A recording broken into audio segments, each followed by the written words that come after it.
Hey guys, thought we'd do a little update on the cars. The weather is just terrible in Michigan right now.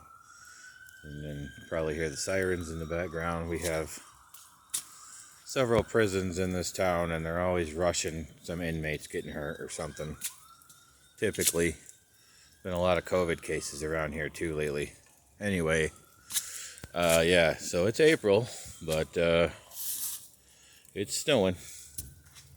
I love Michigan. So I thought we'd do a little update on the cars, on the fleet. Was waiting for a better day, nicer day to do this, but we don't have a nicer day coming until at least a week from now or so. It's supposed to just rain and be cold. So the Saturn's not here. My wife drives that car daily to work. It's doing great. It's a good little car. We had a little snafu with a cam solenoid switch, but it's all fixed and doing her good. The charger here, nothing going on with the charger. Just been enjoying it. It's a good car. Love my Mopars. The truck, our 2001 Ram here, runs and drives perfectly fine, but it needs U-joint. I got a U-joint back here that broke, and I've just been waiting for better weather to work on it. That's it. Otherwise, it fires right up. Then we got this little guy. This is a 1981 Chevy Citation CS, which CS was the Citation Sport, I guess. That's what they call it. You had you had three different versions of these cars. You had the four-door hatchback, which I have, which was the most common. This was the most common version of this car. Then you have the two-door hatchback, which I actually found one of those on Marketplace, but it is like almost to Canada from me, which is about 2.5 hour drive, and I don't necessarily have the money for it, although it'd be cool to have two of them. Anyway, so you had the two-door hatch, the four-door hatch. They also had a four-door sedan and there was a two-door sedan as well. And then in 1984, they revised these cars and called it the Citation 2, which honestly there was no differences at all. Basically just trickery to get the sales numbers back up. Although these cars were pretty much dropped after 85. You couldn't get them anymore. They were basically replaced by the Chevy Cavalier, more or less. The Chevy Celebrity, which is also sort of in this realm of car, was a replacement for the Malibu. But this car here was designed with the Malibu interior space and on a front-wheel drive configuration. So, pretty good. I do have this piece right here, which I need to fix. It broke off. Somebody busted it off. This car was originally going to be a Gambler 500 car for me. I was going to lift it and put big old wheels on it and run it in the Gambler, but it's just too nice. All this surface rust is very fixable on the bottom of this car. Underneath this car is completely spotless. And I don't know how this car survived in Michigan being completely spotless, but it did. So it's going to be a long-term project vehicle for me, and I'm going to keep it because it's a 1981, and that is my year, man. That's the year I was born. And we got a lot of fixing to do, and this car is not exactly easy to get parts for. I had to do a little bit of research and found out that the whole front end, cradle and everything, is the exact same as a Fiero, but the Fiero's was turned around for the Fiero because the Fiero engine's in the back. but they swapped it around.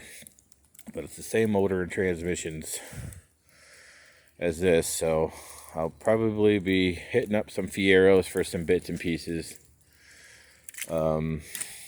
This mirror is gone, so we'll fix that. And yesterday, my youngest daughter and I went up to a little burg called West Branch, Michigan, and I picked up some rims and tires for it that match all the way around.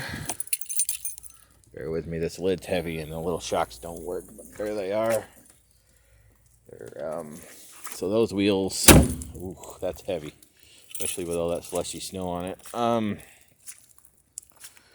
Those rims and tires come off of a 1988 to 91 Chevy Cavalier, but they're a direct fit. I wish I could find another one of these rallies, but these cars have long been crushed around here. Like 30 years ago crushed. Even this car, I mean, I remember seeing them around when I was a kid, but by the early 90s, they were gone. I mean, you didn't see any. And I wanted the wheels to match, because that's a steely wheel. And, yeah, this door handle's busted. It don't open from the outside, but I'll show you guys the interior a little bit better. And then I'm going to go in the house because it's sloppy out here. This is way sloppy. The interior of this car is actually in really good shape. Dare I say, minty. Dash ain't cracked. Seats are in really clean. I mean, they could be cleaner, but they're not ripped up or nothing.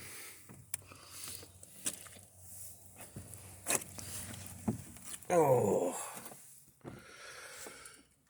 So it's got the sideways radio, which was very common in these, especially with the with this particular model. I think in '85, the last year, they put us, because they had that bigger radio with that LCD screen.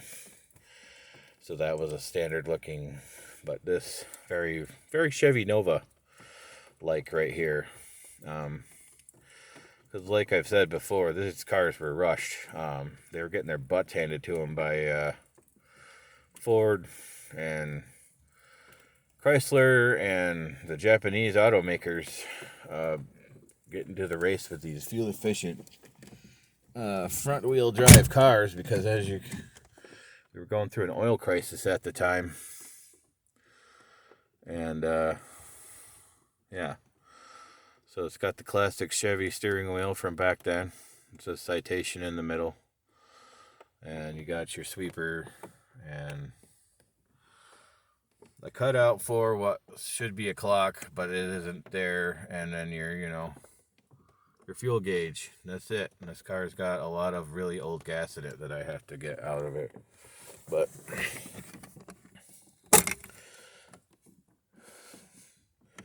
so yeah, she needs some TLC for sure, but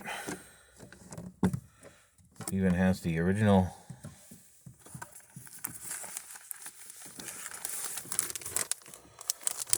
check that out, huh? The original owner's manual. Plus, I have a manual for this, shop manual, an actual shop manual for this car in the house. So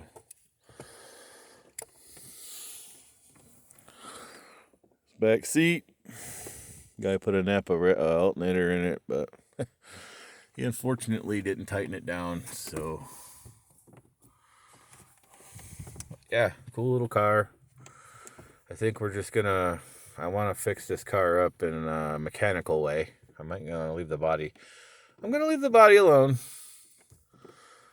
but we'll fix up the mechanicals on it. New brakes, get the engine right, make sure the transmission's good.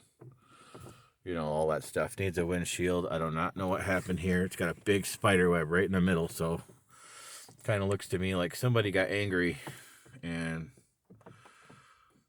chucked something at it. Spider webbed And if I'm honest, the fella I bought this car off of, he was quite a bit younger than me. And, you know, carburetor was giving him all kinds of fits because he had no idea how to work on a carburetor.